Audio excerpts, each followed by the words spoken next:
No guest gets out alive. Every guest has to finish this sentence. Life is ... Life is what you choose to make of it. At the end of the day, we all have to make some pretty big choices day in, day out, and you got to take it with both hands and make of it what you can. And at the end of the day, it comes back to being resolute in your decisions and following them wholeheartedly. No one tells you what you're supposed to do, where we're going or what you're doing's up to me and you. When Jeremy Loeliger stepped into his key leadership role with the NBL in 2015, it was in disarray and far from the heady times in the mid-'80s when basketball was booming. In his own words, it was so broken we could put it back together any way we want with little opposition. With 4 years of record attendance and the game's popularity with the fans again on the rise, put it back together he did. Jeremy, welcome to the Inside Session. G'day, Scott. It's good to be with you. Thanks for the intro. That's pretty overwhelming when you recast it like that. Well, it is amazing. I mean, when you did pick it up, it was just such a long way from being the great fan-based game that it was in the mid-'80s. Before we break that down, though, I want to know a little bit more about your why. So are you motivated by the love of the sport, or is it the love of admin and actually putting something together? What's the driver? I wouldn't say it was the love of the sport, because really when I took the plunge to take on this position, I'd fallen out of love with the sport. Yeah, right. I played as a kid at a reasonable level, but I was never fantastic. But I was a big follower, followed the NBL and the NBA very closely. But I think I was symptomatic of what was wrong with the sport, right? In the late 80s, early 90s, you had the biggest impact was Michael Jordan retiring, and then everyone else that went along with that sort of cast of legends in the NBA, Bird, Yep. Johnson. And basketball here in Australia had really ridden on the coattails of the success of the NBA. You've got to remember back then, and I'm sure plenty of your listeners won't appreciate the fact that the NBA wasn't available on TV. You couldn't stream it online. It's amazing when my kids watch a game these days and I tell them I had to wait for the box score and the back pages of the Herald Sun on a Monday to see if the Chicago Bulls had won. And they're like, why couldn't you just stream it? But the reality was you got maybe an hour of NBA on a Sunday on Channel 10, and that was it. And so if you followed the NBA from a distance, the only local equivalent that you could get was the NBL. And so the NBL was able to ride on the coattails of the NBA for such a long time that they didn't really need to invest in marketing or anything else like that. But then when you had all those superstars retire, and the next generation of superstar was really, really different. It was guys like Allen Iverson, who was, almost single-handedly responsible for a completely different culture around the NBA, almost this, what they referred to as the ghetto culture. He was at war with David Stern over the tattoos and the cornrows and the baggy shorts and all the rest. And I don't think conservative white Australia was ready for that change in culture of the NBA. And all of a sudden, mums didn't want their kids watching that next generation of superstar and following in their footsteps. It was just a completely different world to now. And so it fell off free-to-air TV, it fell off the newspapers, and as a result, the NBL followed. And I was like every other teenager at the time, lack of exposure, lack of oxygen for the sport. You just couldn't follow it anymore. And I dropped off the bandwagon. So it certainly wasn't the love of the sport that made me make the plunge. It was more wanting to be involved in owning something and taking it from decrepit to successful again. It was really it was the challenge. That's what it was. It was the challenge. Certainly wasn't a love of administration, put it that way. It was the entrepreneurial element of it that appealed to me. Yeah, there's a creative sense to leadership without any doubt. The words that even you've just used again, decrepit, I use the term broken from one of your quotes. you 2015, you get your feet under the desk, wanting to obviously make your mark and really put some of that creative thought into implementation. What was broken? What were the key things that you sort of came up with very quickly that you thought, hey, this is where basketball has lost its way and this is what needs to be put back together again? What were those key things? The first one was, as I alluded to earlier, complete lack of exposure. There was no TV deal when we took over. The TV deals that preceded us were all, a couple of games here and there. So there was no systematic behaviour for a fan to be able to, lock into their mental diary and know that, right, 7:30 on a Friday, a Saturday and a Sunday, I can tune in and watch the NBL. But exposure is the oxygen that the sport needs to catch fire. You deprive it of oxygen and it just doesn't stand a chance. And really to be able to afford that oxygen, you need corporate backers, you need sponsorship. And prior to, say, this renaissance of the sport, NBL 2.0, there was no sponsors. There were no sponsors of the league. Everything was done at team level. And so there was no centralized marketing. There was no centralized R&D. And there was no one person or group of people who were promoting the entirety of the league. Everyone was doing what was in the best interest of their club in their own backyard, which was great. It was how they managed to survive. But the clubs were so disparate in terms of where their markets and also their capacity that they couldn't agree which way was up. If you had, I'll take sort of polar opposites at the time, Perth, who were flying, saying, well, why would we contribute to centralized marketing of a product where we think that other clubs are lagging behind and pulling us down? Why would we essentially be giving our money away to subsidize something that isn't performing well? On the other end of the spectrum, you'd have the regional clubs who are saying, look, we're struggling to stay afloat here. How can we afford to contribute to centralized marketing to support the likes of Melbourne, Sydney and Perth, who are already flying? And so it was a matter of having to break the mold and come at it from a completely different point of view and talk about, right, there needs to be a centralized resource that is about doing what's in the best interests for the league and the sport, not individual teams. So that was what we needed to do to begin with. And the problem was we didn't have a product to be able to go and sell to those corporates to get behind. We had to sell a promise, because we weren't on TV. We didn't have a prospective TV deal until we had the sponsor. It's a bit of a self-fulfilling prophecy. You can't get a TV deal until you've got sponsors, because who's going to buy the advertising space? Larry and I essentially went to market selling a promise based on our respective reputations that, like, look, we know this is far from being the benchmark product in the market, but we're putting our own reputations behind it. We're asking you to come on in a small way to begin with. Under promise and over deliver was essentially our mantra.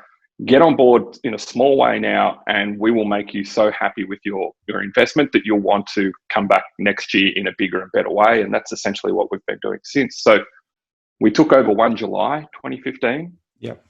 The first game was scheduled for the first week of October. So we had essentially 100 days to rebuild this thing. We relaunched all of our digital assets, so a new streaming platform in case we didn't have a TV deal. Relaunched all of our social media assets, rebranded, and we signed, I think it was just under 20 sponsors of the National League, independent of the sponsors who were already on board with the clubs. I think we had 20 sponsors on board by the time we threw the first ball up in the air. But what that allowed us to do was sell it into Fox Sports and 9Go at the time, or Gem, for that first year. We had every game live on TV for the first time in the 40-year history of the NBL. Wow. So that's really what it needed. It was a long path to give it back the oxygen that it needed to catch fire.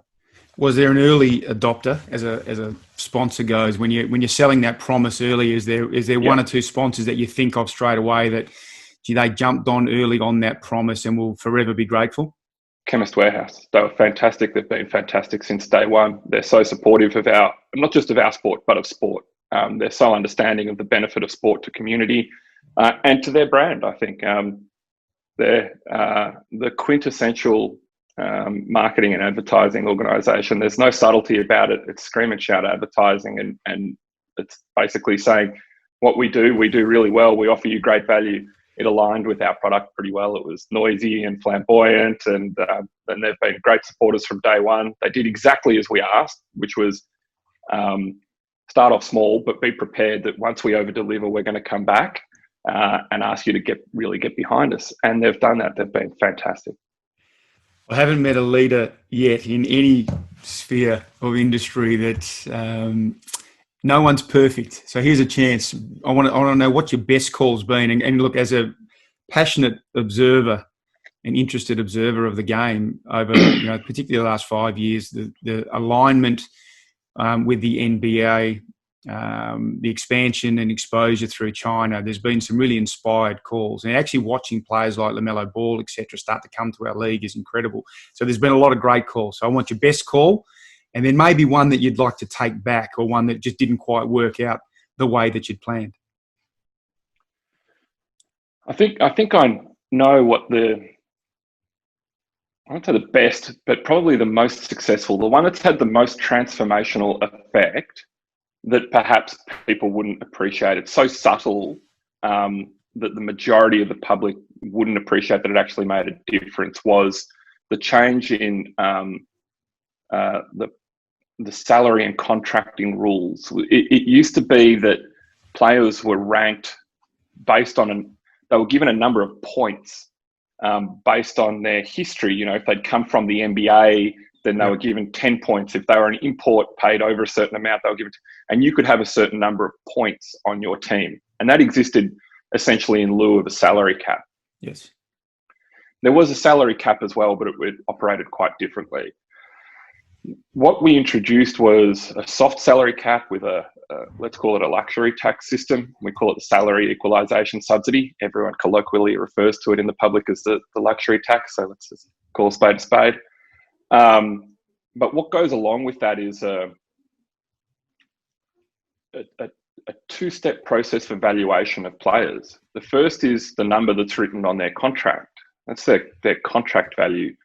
And then there is an independent number, which we have a panel of independent experts who say, yeah, the number on the contract is the fair market price, or hang on, there's something not quite kosher here.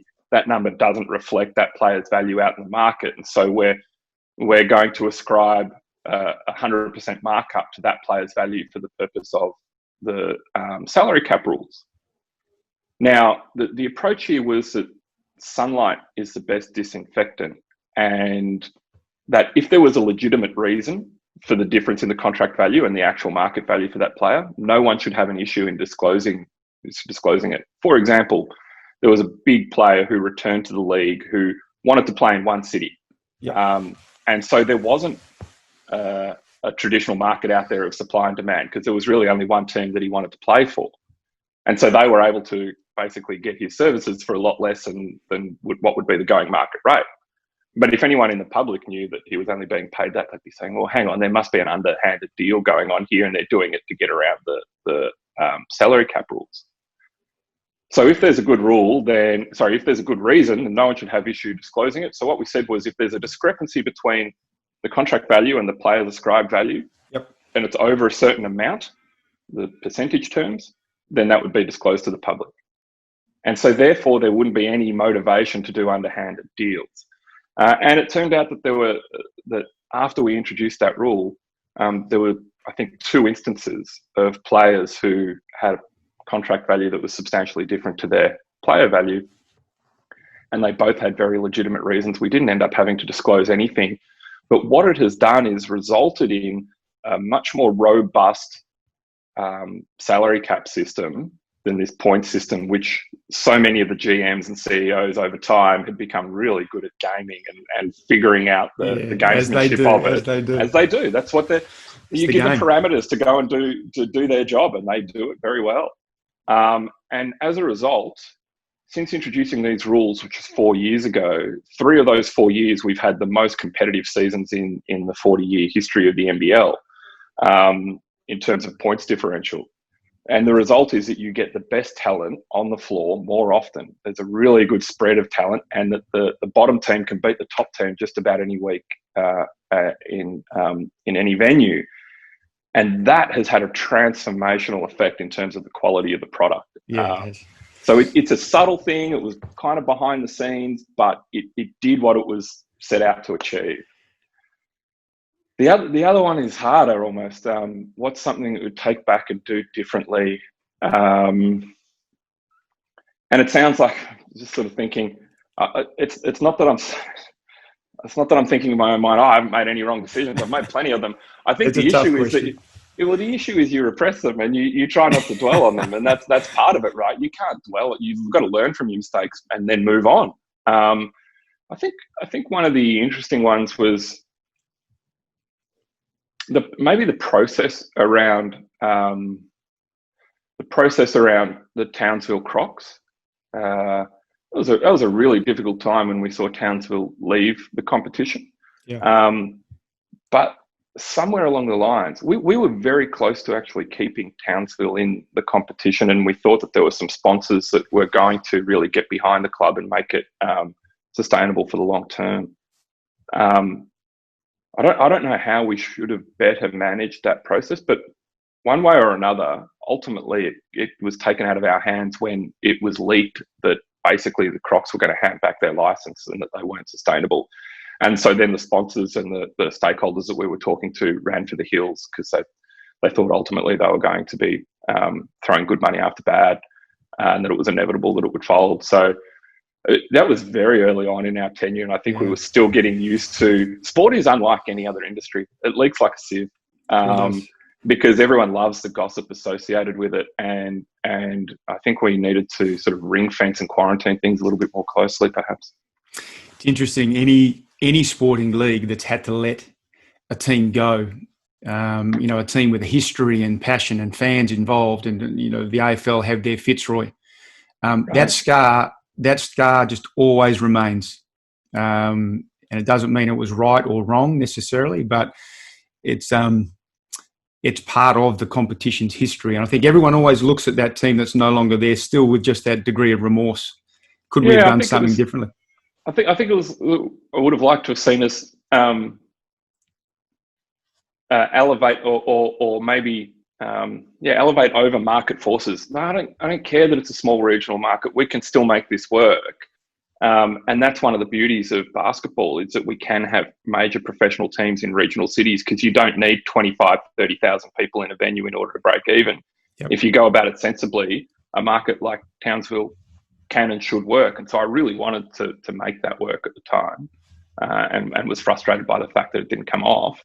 But I mean, there's a club who had the most number of successive sold out games in NBL history, and ultimately isn't here any longer because of the fact that the market wasn't there to support it. But there was a reason for that, and I would have liked to have solved the reason rather than seeing it disappear. But who knows? Maybe one of these days. Leadership is always about facing challenges, and obviously the global pandemic and the challenges that's thrown up to parents, to kids, to households, to businesses has been completely all-encompassing. What's been the number one takeaway that you've taken out of it, just from a leadership point of view? I think all leaders are still trying to work out, what this all means. But what's been your takeaway? A couple of things. Don't panic. There's probably a real, being calm amidst chaos. There's a lot of value in that, and it's very hard to do. But if you panic, everyone around you tends to panic, and nothing really good comes out of not having a level head. So take a deep breath and accept those things that are outside of your control, and then allow those to set the parameters for you to establish what things you can control, and then try and think rationally about how you pull those different levers.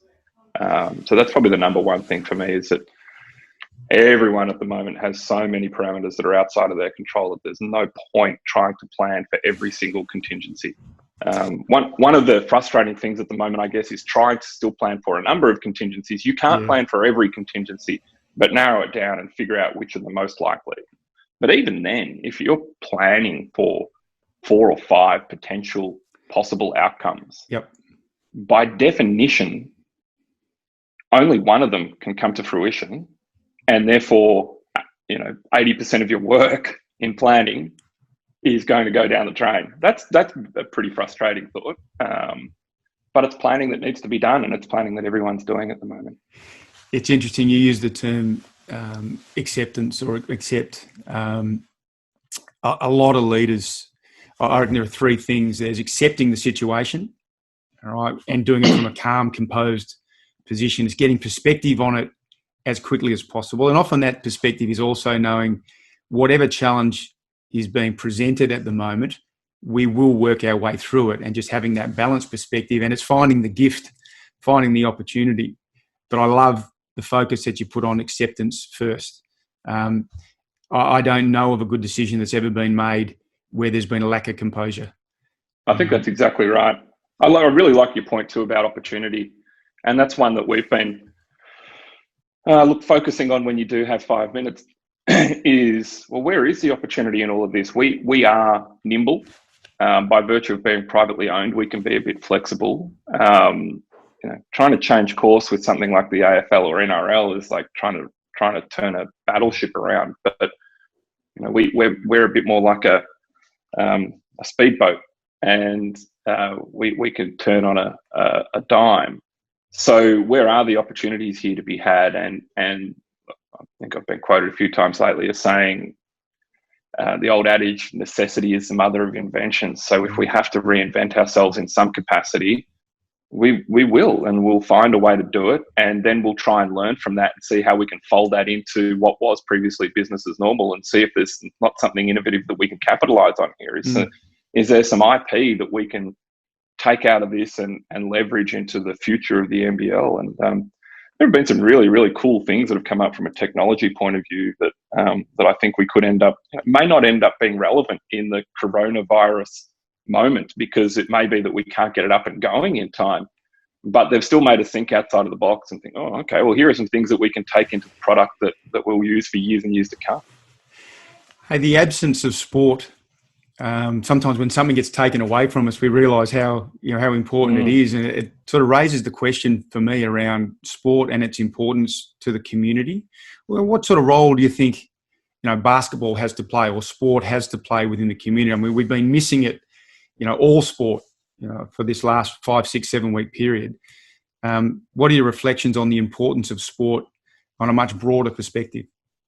It's a meeting place is, I think, one of the really big ones. So many of the people that I think of that I haven't seen in recent weeks and months, the people that I would traditionally see when I go and see my son play basketball. And you just take for granted that you catch up with them on a weekly basis for a 5-minute chat. It's not life-changing, pardon the pun. But you do take it for granted, and it's those sort of ad hoc connections that you start to miss. It's not so much the planned events. It's the unplanned, ad hoc, just familial stuff. Your sporting team, whether it's your professional team that you follow and you go and see them play week in, week out, and you see that same group of fans who become friends, and that becomes a little part of your social network. Or if it's your kids' teams, it's those parents that you see each week. Those are the connections that I think are the ones that you kind of miss the most, because of the fact that they're not planned. You do just take them for granted.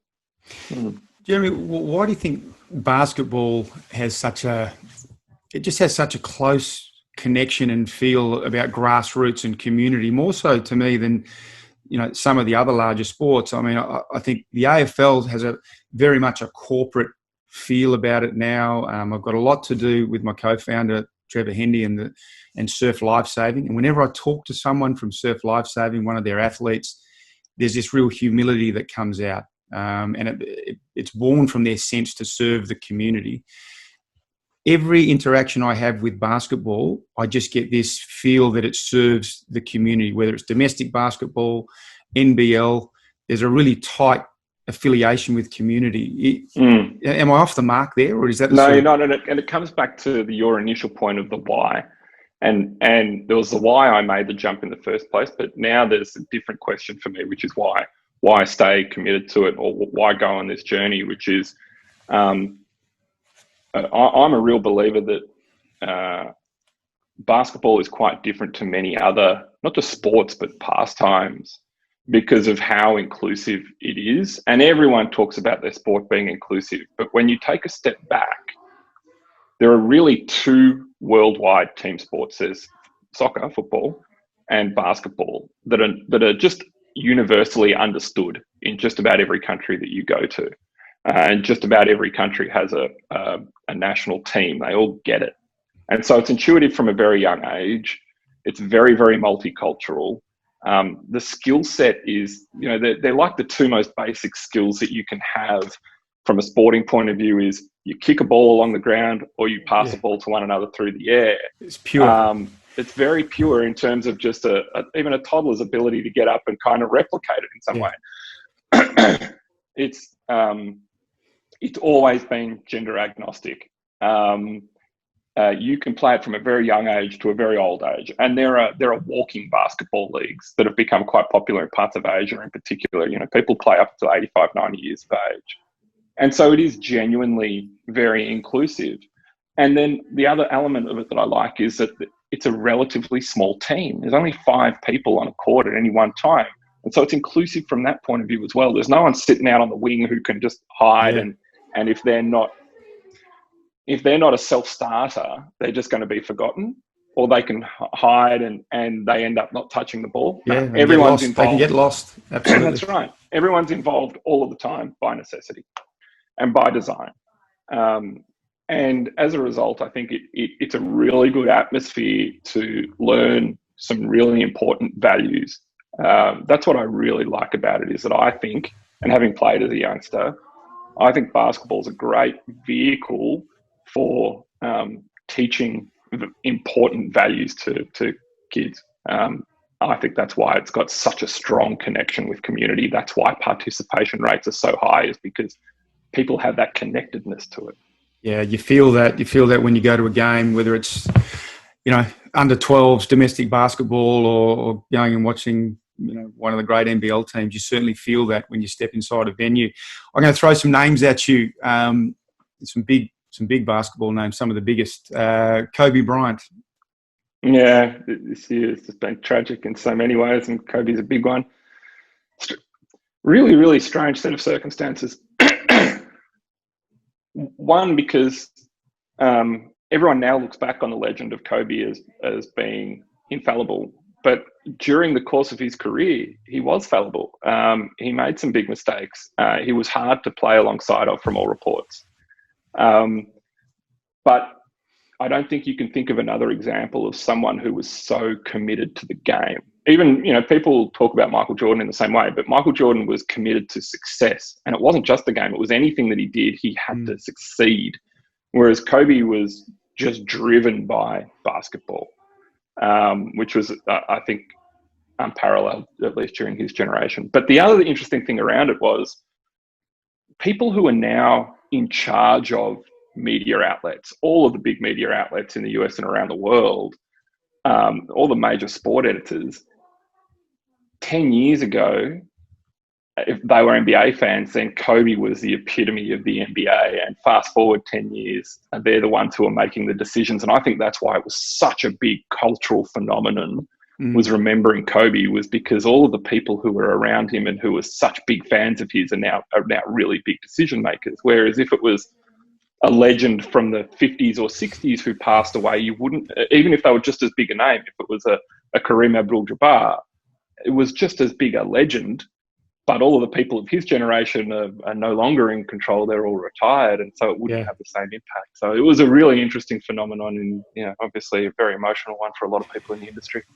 I think also that the tragedy of it was, I think we were also seeing, in some ways, the best version of Kobe, maturing and growing even beyond his playing days. He was just sharing so much in a different way, where as an athlete, he was driven and ultimately probably more selfish throughout that phase, but he was sharing so much with so many different people in so many different places. It was the tragedy, I think, also of losing that.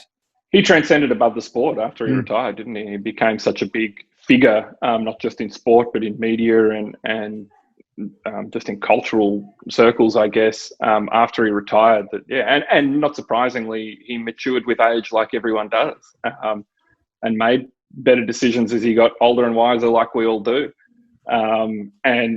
and became so likable as a result. Everyone remembers him as a little brother or a best friend or as a mentor or an advisor. You don't hear many people say that they remember him anything other than fondly. Yeah, it's very sad. Two more, and one of them, the singlet, is right behind you on the wall there. But I can't not ask you to comment on Michael Jordan, but also then Luke Longley, who's been very quiet throughout the whole documentary series, The Last Dance, at the moment. So just your thoughts on both. Oh, MJ was my hero as a kid. That's probably pretty telling, actually, that Luke Singlet is up there and that I don't have a Michael Jordan picture up. But as a kid, MJ was my hero, and it was always MJ posters around the room, and Pippen. They were the guys for me that really first fired up my passion for the sport. But I don't know, as I got older, as we're seeing through the Last Dance series, there was all this mud slung around at MJ, and I guess that happened at a time where I was getting to the age where I was a bit cynical and all the rest. So I have this hot and cold thing with MJ. It depends on which book I've read most recently. Yeah. But I always just come back to, you've got to put all of that aside. He was just the best player to ever set foot on a court. I don't really care what he did on a golf course. That's not why I have an interest in him. What I was admiring of was just what he was able to do on that court.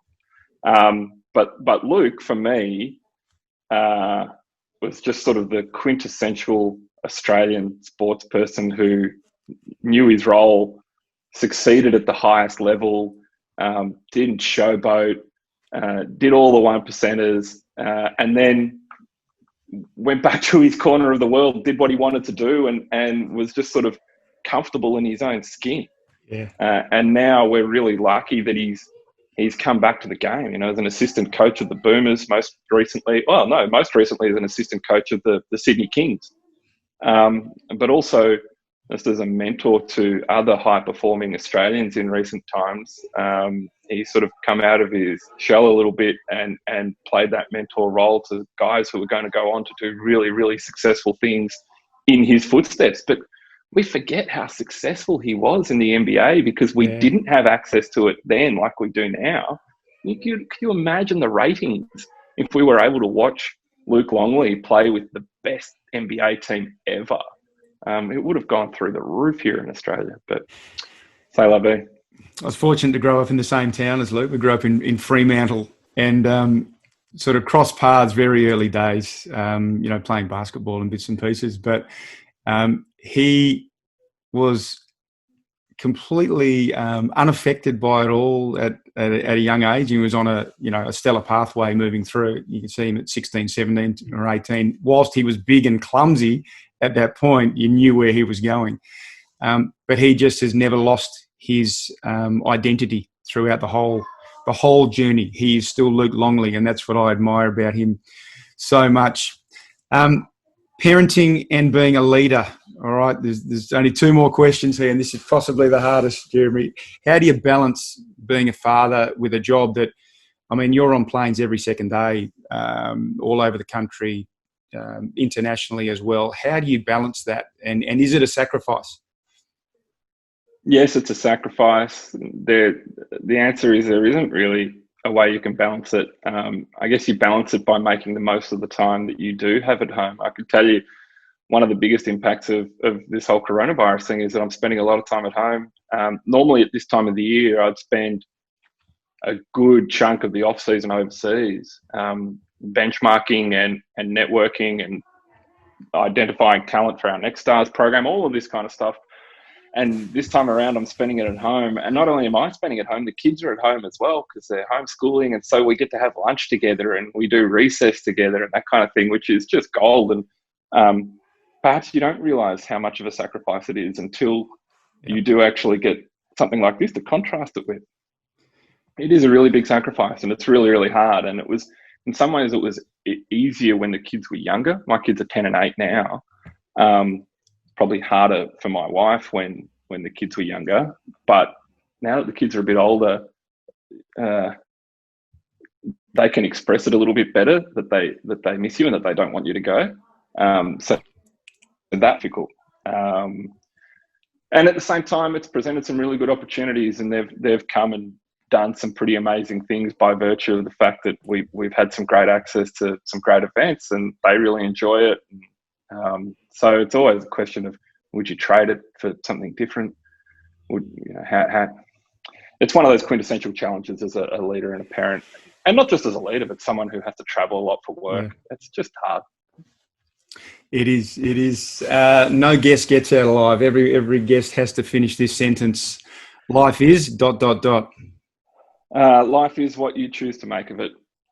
At the end of the day, we all have to make some pretty big choices day in, day out, and you got to take it with both hands and make of it what you can.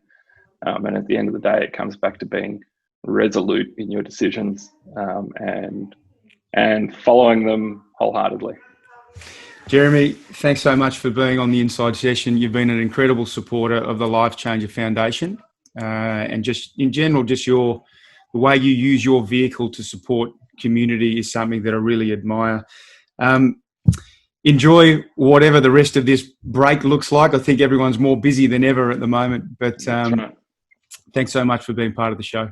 Absolute pleasure, Scott. And thanks to you for having me, but also for the great work that you do for LifeChanger. I continue to be inspired by the organisation, and any little bit that I can do to support, I always really enjoy. So keep up the good work, and I look forward to continuing the partnership with you. Thanks, mate. Cheers. Please remember, if you're ever in need of support, reach out to Lifeline or Beyond Blue.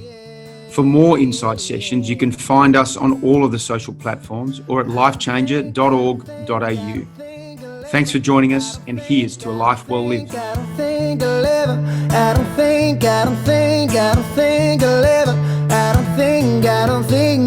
ever, no.